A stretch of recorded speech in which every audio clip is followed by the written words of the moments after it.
In this video, I'm going to show you how to change font size on Instagram app. That is quite simple and easy to do, so let's begin. And first, open up Instagram app and let me show you how current default font looks like. Here you can check it.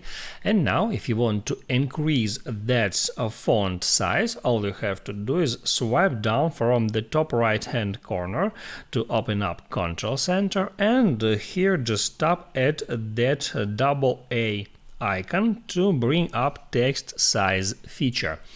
By default, text size set to 100%, and you can drag this slider up or down to change the text size for Instagram only or for all apps. You can switch between that two features. So if I want to increase text size, all I have to do is just select some like that level, and it's glitching for now, as you can see. And if I'll open up Instagram again, here as you can see, font size is increased.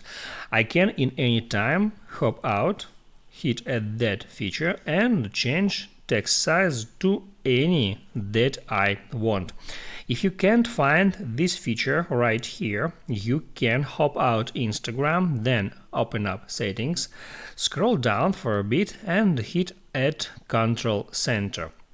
There you have to place this text size feature right here at included controls. If you can't find it here, you can find it at more controls. Just go through all that list and hit at that plus sign next to text size to add it to included controls. So now you can hop out and use this feature. I hope this helps you out, so don't forget to like and subscribe.